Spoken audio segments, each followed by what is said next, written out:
Where do you set the bar in terms of deciding that a breach is so significant that it might have unduly altered the outcome of the election and that election should be rerun?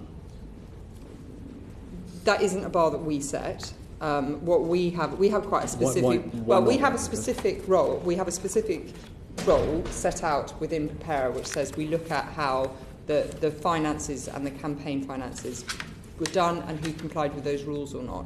We have no influence in calling or calling against a referendum, and that we would consider that significant. Not necessarily a referendum. Could be any election. I wasn't being specific about it. We would consider that a matter for Parliament.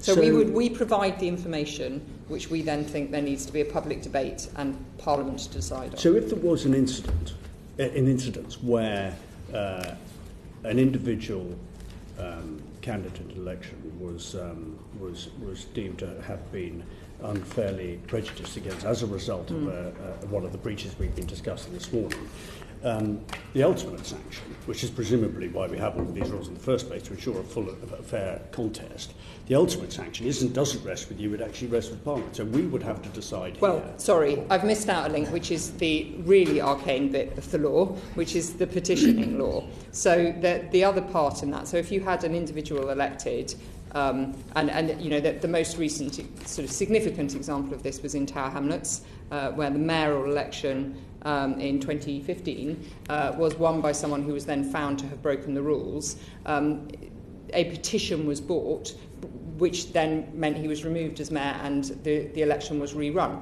The problem with petitions is that it is an archaic bit of law and it has to be brought by an individual. So the Electoral Commission can't bring a petition. Only an individual can bring a petition. So are you suggesting that bit of law needs to be changed? Absolutely, categorically. And that's how that can be changed is set out in the Law Commission. So I'm just intrigued, but that really all of these things are all very well, but actually the ultimate sanction you don't possess anyway.